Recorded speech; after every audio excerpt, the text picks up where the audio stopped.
They won't stop till they find me. If you're looking for the truth, that's where you'll find it. You need to know what happened. What aren't you telling me? Who are you? That mission is ordering you to stand down. I'm not gonna do that. This is the only way.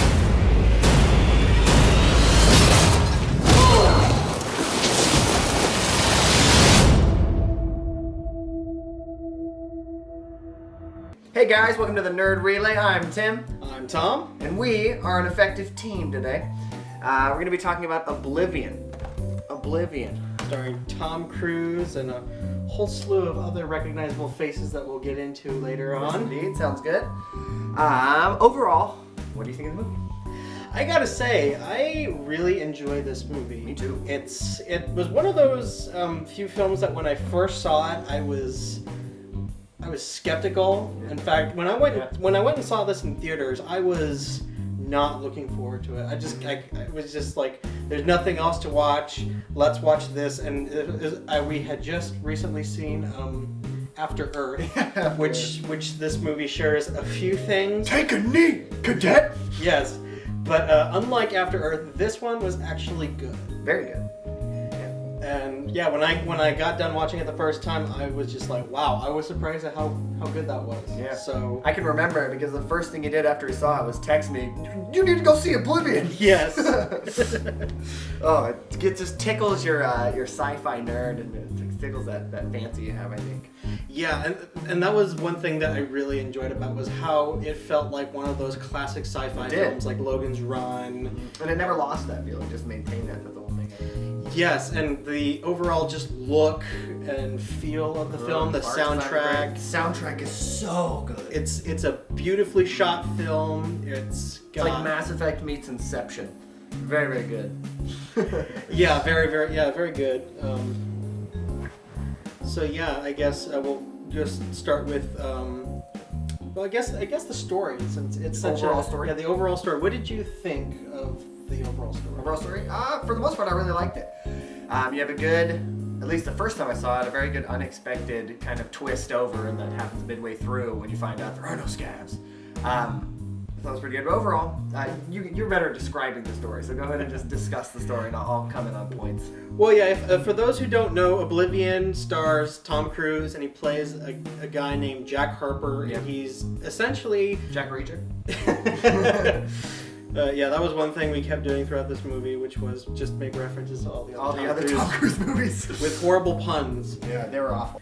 But anyways, yeah, so yeah, he plays Jack Harper, who's basically just this drone repair technician. And the whole idea is that Earth has been attacked by some alien force. They've destroyed the moon. And it's thrown the entire world into upheaval. And then when the aliens invaded, humanity fought back, used nuclear weapons, and we managed to win. But we lost at the cost of our planet.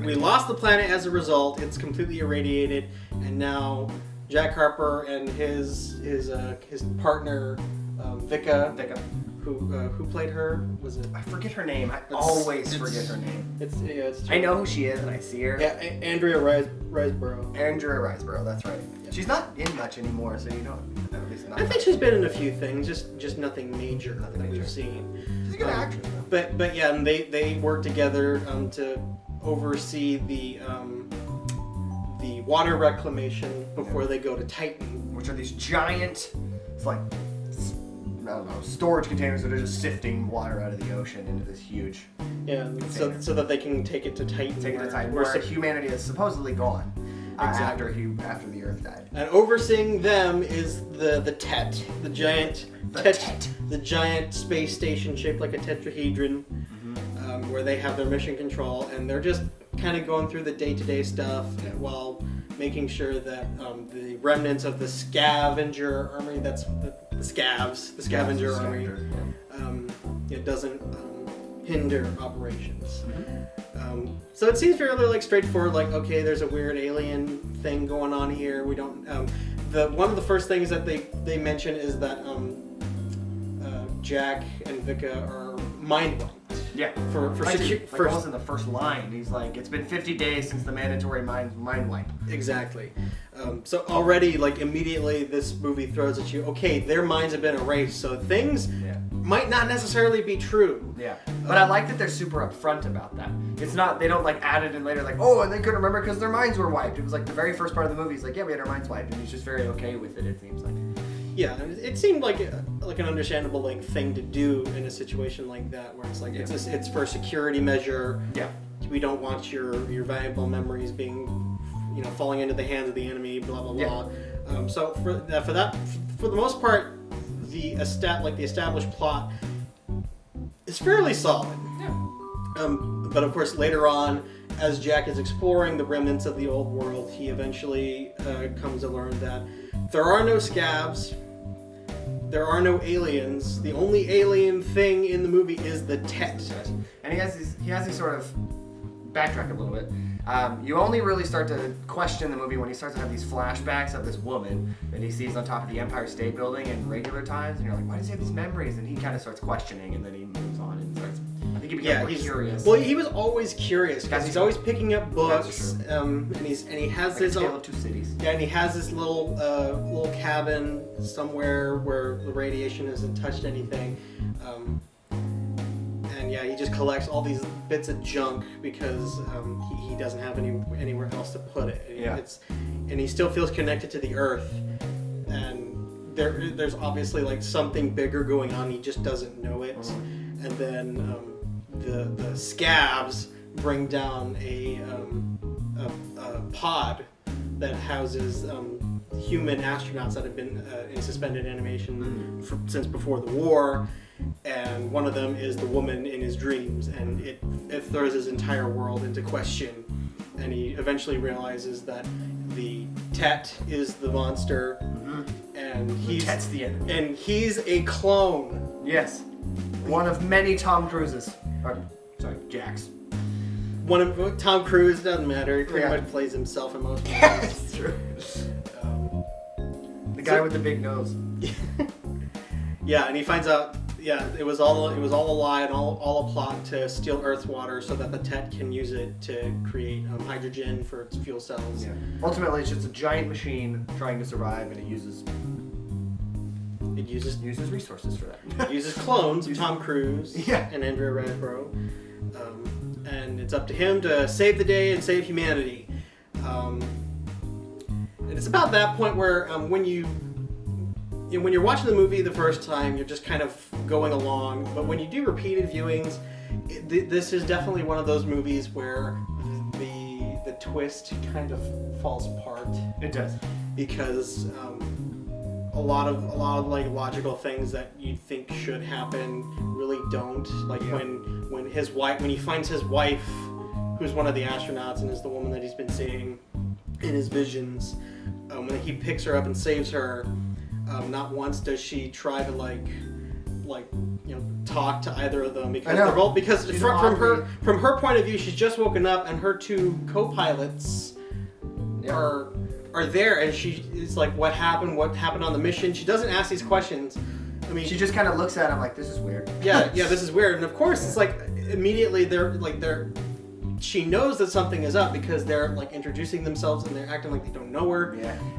Which I thought was a bit smart, but at the same time, it was like, it's a flimsy excuse to not just have the reveal that they are. Yeah, the whole reason why they did that and have her not respond that way was obviously just to hide the twist until they were ready to kind of pull the trigger on it. Because in real life, she'd be like, Jack, you're back. Hey, what are you guys doing? Why? You don't know who I am, and then they would have had that would have been the reveal point probably.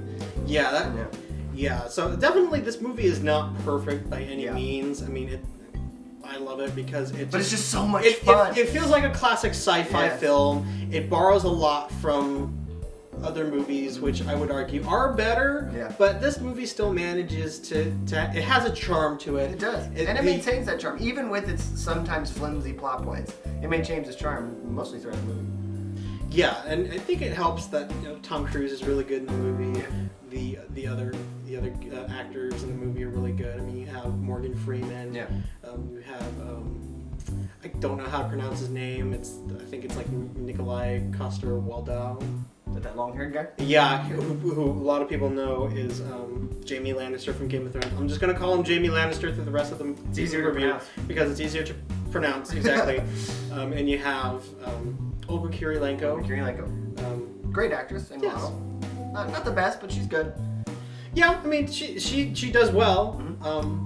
So definitely not really any bad performances here. No.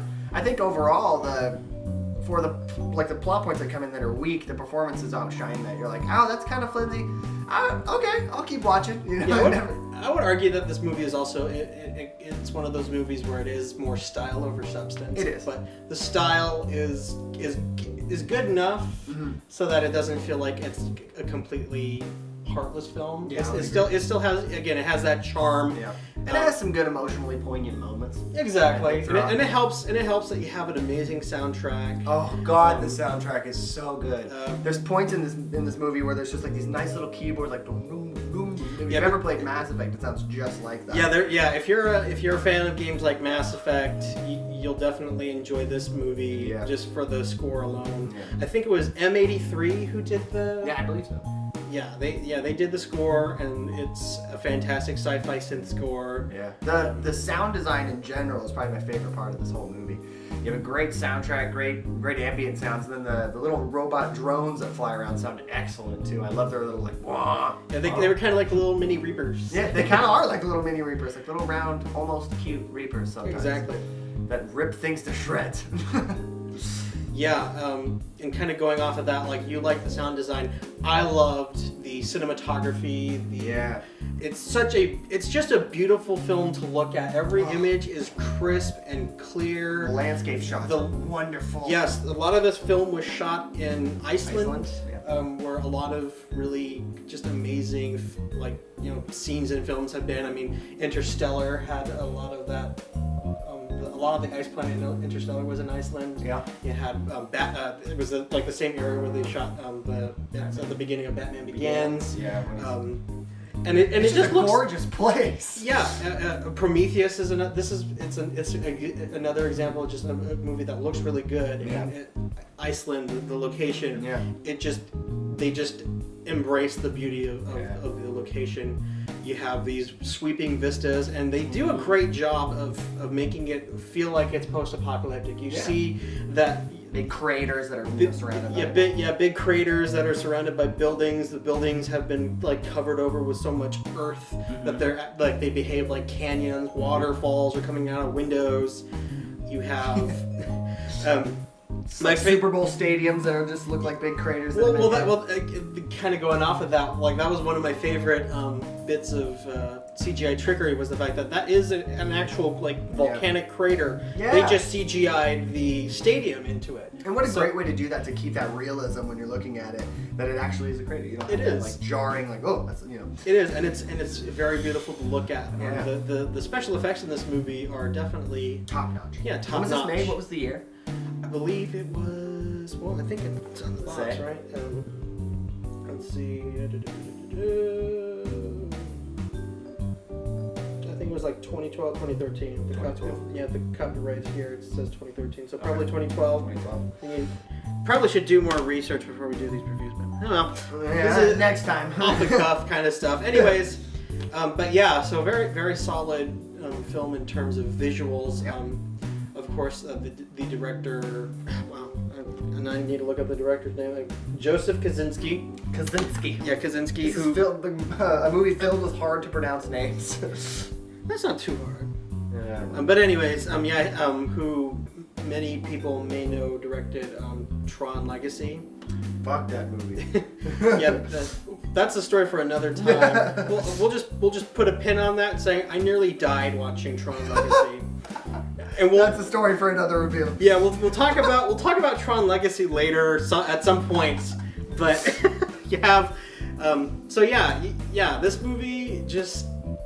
Yeah, I just can't help but love this movie. I know. In spite of itself in many ways, because again, the film borrows a lot of elements from a lot more popular movies, especially sci-fi films from the 70s and 80s. Quite a bit. I mean, you have the the eyes of the robot drones look like from 2000. HAL from 9000. Yeah. And you have a bit of like Moon with the clone Cloning thing. from Moon. That's true. That's true. And the big secret behind everything in like films like Logan's Run. Yeah. So it borrows heavily from a lot of places, and even video games. I mean, Mass Effect. But I mean, but it again, it manages to take all. It's like it takes all the things that like Joseph Kosinski must have loved about his movies and games, and he just puts it in a blender, and he hits Threpe, and it made something that was actually rather very fun to watch, and surprisingly fun to watch, because it was on neither of our radar the first time we went and saw it. No, exactly. It was just like, I saw it. Just saw it. Yeah, I just was like, and it was this movie was what made me very eager to see Edge of Tomorrow, because it's like, oh, Tom Cruise is in another sci-fi film. Okay, I'm down because I really enjoyed this. Because Oblivion sold me on the fact that he can fully pull off sci-fi, so I'm a big fan. Okay, I was gonna direct us into another section. I forgot what I was gonna say. Was it acting, characters? We can go for characters if you want. Yeah. Okay, so now we're gonna talk about characters. So I guess big one, Tom Cruise. What'd you think of him as Jack Harper? I think he did a great job. The character itself, as his acting goes, he does a really good job of portraying the fact that he is obviously skeptical of what's going on, but it's not so obvious that he's like, I knew everything was wrong from the beginning. He has a great growth of kind of figuring out, this machine is lying to me. Everything I think that I know is completely wrong, and he has a great kind of realization of that, and it was really believable for me. I thought he pulled the character off very well. Yeah, I would have to agree with that. I mean, it's really hard to not like Tom Cruise in a movie. He's just one of those actors. So true. I mean, and he's been in so much, and just doing different things. I really love his versatility. I'm probably one of the few people who is actually interested to see what he's going to be doing in the Mummy reboot that Universal is doing. I forgot they were doing that. Yeah. Tom Cruise is in that? Yeah. Yeah, he's playing. Okay. Yeah, he's playing the hero in that, and yeah. So yeah, I didn't mind Tom Cruise in the slightest. I don't think there's anything I really dislike Tom Cruise in, though. No, because again, he's just one of those actors. Even though he definitely seems to tend to play himself. He's one of those actors who's more celebrity than an actual actor, I would argue, and a lot of people would argue. Yeah. But he's still. I mean, he started somewhere. He has that talent. Yeah. And he can carry a film really, really well.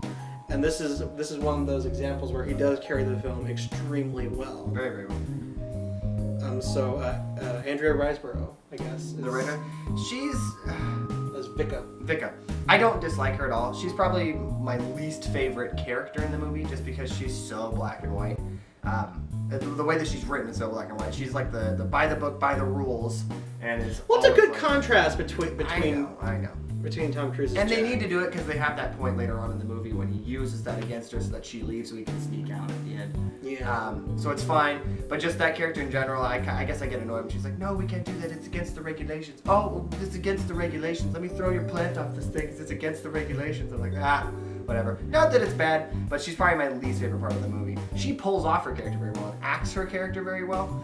There's a couple of scenes when she's like worried about Jack and she's like displaying really good emotion with her eyes that she does a fantastic job with. And she's a beautiful woman. Yeah, she just is. go ahead and say that because that one scene, the pool I know. scene. She's like that really unique looking beautiful woman. She's not super striking like Olga is, but she has that like sort of, I'm alright with that. Like big eyes.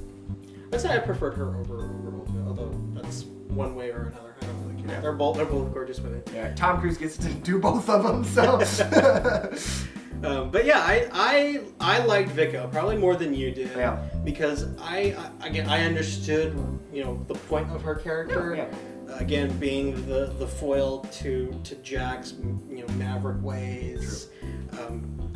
And they did a really good job of characterizing that without her being like constantly like saying do things by the book. I don't think they ever once say by the book. Which is good. Which is you see that happen a lot in a lot of movies, especially nowadays, when you do have a character like that and they're just like, no, we're gonna stick to the book. We're gonna stick to protocol. No, you see that she is. Rules are meant to be broken. You see that she's a stickler for the rules because she does things very professionally. When he does give her the flower, the first thing she does is dump it because it's a quarantine hazard, and she has a good motivation. She just wants to leave. She hates the Earth. She's just doing this so that she can eventually go home. And I guess that's true. Yeah.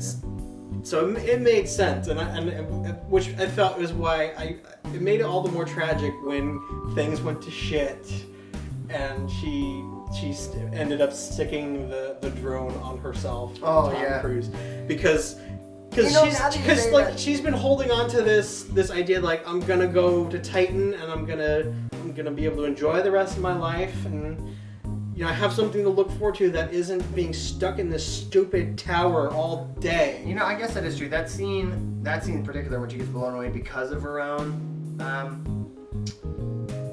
stickler types. That is a really pretty tragic scene to watch.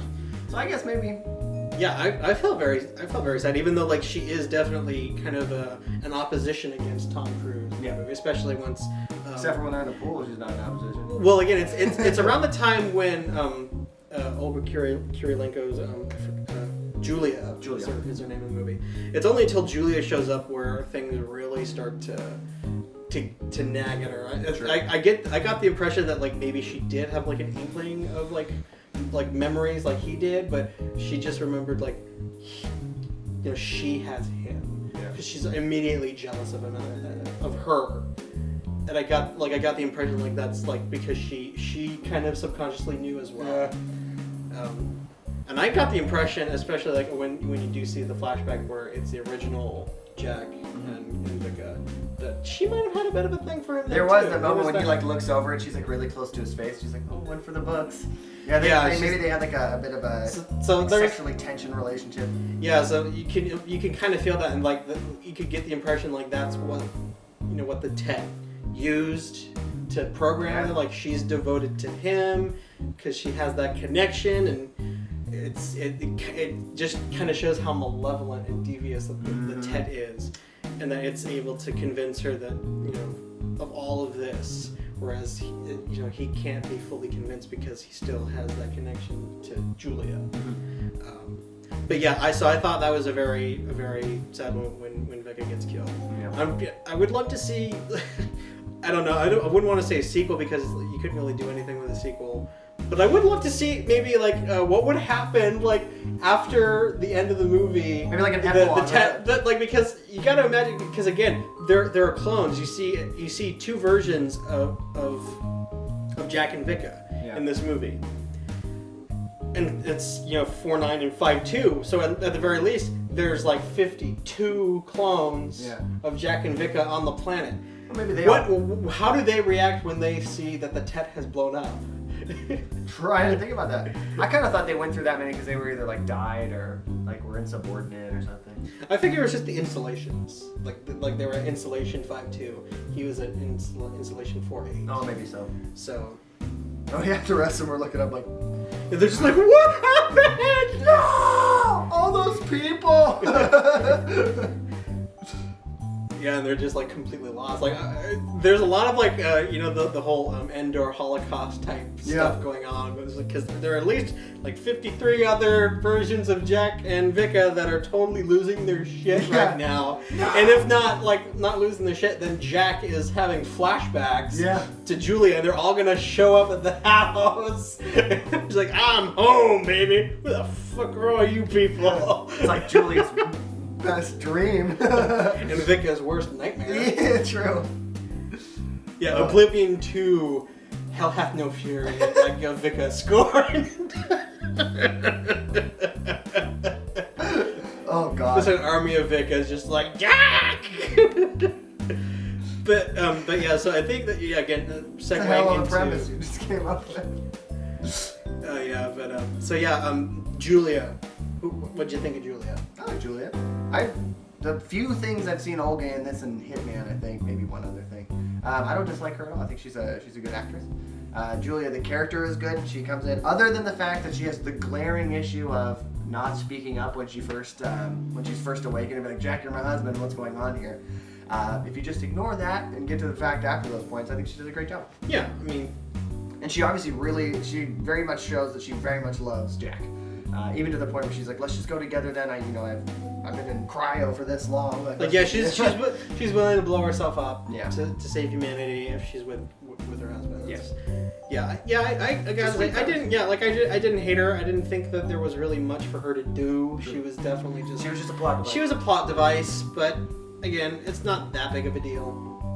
It was, although I have seen some reviews that have argued that it would have been interesting to see a movie from her perspective. Actually, it would have. Like just having her crash land on Earth, waking up, and then wander around destroyed Earth, post-apocalyptic Earth, and then run into Jack, and then realize something's off, and she kind of pulls back, and then she sees another Jack, and it's like, oh, something weird's going on. And she has to try and convince one of the Jack. I don't know, but I think there's a valid argument that there probably is a better movie in that idea, but it doesn't really matter because we got the movie we got, and it's an okay movie. It's fun. It's fun. Morgan Freeman.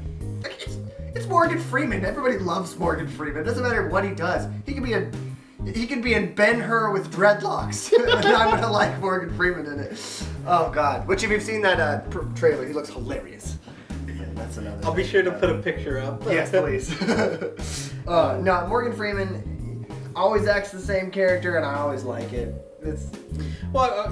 Kind of going off of that. I mean, he's another one of those actors that is definitely just.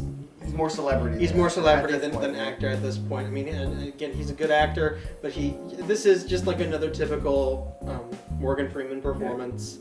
It would have been more fun, because we both saw the trailers for it. It would have been more fun to see Morgan Freeman if they would have pulled an Interstellar. Like with not showing Matt Damon in the trailers, then he shows up and he's like, Matt Damon's in this movie? Exactly. That would have been great to see Morgan Freeman, because he shows up, the way he shows up, you hear his voice, and it's obviously Morgan Freeman. I know, that was a great reveal. Then he lights a match and lights a cigar, and you see Morgan Freeman there. And that would have been really fun in theaters to be like, yes! Oh, Morgan Freeman's in this movie. Yeah, you just hear Morgan Freeman's voice and you're like, Is that Morgan what? Freeman? I thought it'd be an alien. Why? Is he an alien? What? Did they just start doing the voiceover of life? What is this? But yeah, I didn't mind Morgan Freeman. Is it life or half? What are you? Irrelevant. Yeah, he does so many narrations. I know. Did they do a voiceover of anything? Listen to that sweet, rich molasses. my sorry attempt at a Morgan Freeman impression. He's a hard one to impress. Impress? It's probably might be hard to impress. Hey, he's probably very hard to impress by that. Lame pun overload. In which we go into lame puns of Tom Cruise movies and impressing Morgan Freeman. Oh God. But yeah, and along with him, I mean, you have the other Resistance guy, Jaime Lannister. Yeah. Again, he doesn't really do much. He's just there to be. He's kind of action-packed sniper guy. Yeah, he's just the sniper guy. It's fun to. I enjoy seeing him and stuff because I like the actor. I like Game of Thrones. Mm-hmm. So it's always fun to see those actors and other things. And apart from that, that's really it. Again, this movie. Again, it kind of suffers from that substance of that style over substance thing. But the style is so good. Yes, the style is really good. It's really beautiful. I love the design of everything. And again, they do well enough with the cast and characters to keep things from being too terrible. Yeah, because it could have fallen into a terrible, terrible mess, but they maintained it very well. After Earth. I love that. Kidding. You're supposed to yell at me and say, "Take a knee!" Yeah. But alright, what's next? What else do you want to hit? Well, we talked about the acting, the story. I guess we can just go into favorite scenes. Okay. Favorite scenes for me. I am a sucker for things that are stylistically cool. And there's a great scene when it's so short. It's not even really a scene. But Jack's running out and he gets into his little ship thing and he flies the ship thing backwards off of the tower and he goes straight down and after it passes the camera you look up and you see the point of the tent looking straight down at him. I love that kind of style. I was like, ooh, that's nice. It's a nice little style scene. I thought that was fun. Other than that, I really love the scene where Jack meets Jack for the first time.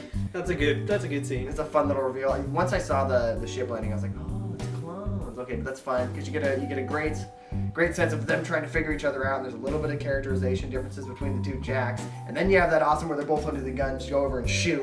And I love. Okay, this is my favorite scene in the movie. I think I love that they weren't just like shoot and then like shoot over to Julie. And she's like, my stomach. Yeah, you and then falls don't over. realize it until after the fight's over that Well, he's even shot her. Even the first time I saw it, they did that and they aimed and I was like, that kind of looks like it's pointing in Julia's direction. Then they shoot I know, and that then they was- ignore it. And I was like, oh. Yeah, that was a maybe really they didn't great. shoot It was a really great kind of Yeah. how they choreographed it, how they shot it. I thought the same thing. Like, oh my god, did It Julia kind get of looks shot? like it shot her, and then it goes back to the fight, and they're fighting. Again, a great way of how they, just a great example of just visual storytelling at its best. Just right there, just like because you know which on which side Exactly. the people are. They kept the directions very well. You have Jack 4-8 on the right. You have Jack 5-2 on the left, and Julia is in the back. Yep. And so and when you see that bullet shoot gun back, come up, it and you instantly just clicks in your head. You're like, I think she just got shot. I think she just got shot. And you don't notice it, and they keep fighting and tussling, and then it goes back to Julia, and she's standing there, and she doesn't look that bad, and she goes up to scratch her face, and she's got all this blood all over, and you're like, fuck, she did get shot. Damn it. So yeah, I think that's my favorite scene in the whole movie, actually. But Yeah. what about you? For me, it's really hard for me because it's not necessarily any one scene. I mean, I do enjoy the clone fight. That's a pretty good Attack of the scene. Clones. Yeah, Attack of the Clones. Probably my favorite scene is just like the final sequence where he goes into the ship and That is another great. and blows up the Tet. It's just a culmination of just all the things I really loved about the movie. You have some really great shots of the Earth. You have some good landscape shots when like the drones are flying over to attack the base again. You have True. Yep. you have a really great really great piece of the music playing as it's like building up to this big explosion. You have HAL 9000 in the Tet's other Tet Trahedron. Is it Hal or GLaDOS? Both. Haldos? Haldos. Glah. Doesn't work that way. Glow. Glah. Glah 9000. The pie is a lie. But again, I think for me, it's just any instance where you're seeing footage of like Iceland, just because I just love Iceland. I love the look. Every shot of that is just beautiful. So all the Vista shots are my favorite. I just love. And speaking of that scene when they're going into the Tet and it's showing them like the first time they approach the Tet as the astronauts and then flipping back, that is another really great scene. I thought they did a good job there. Yeah. Okay, so what would you give this movie?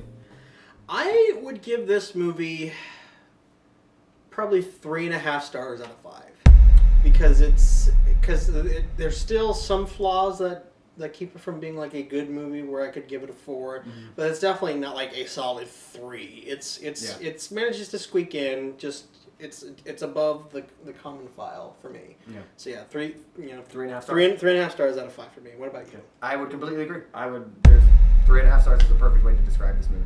You have some fantastic style things that hold the movie together and great performances. It's just those little plot things that poke in. You're like, kind of wonky.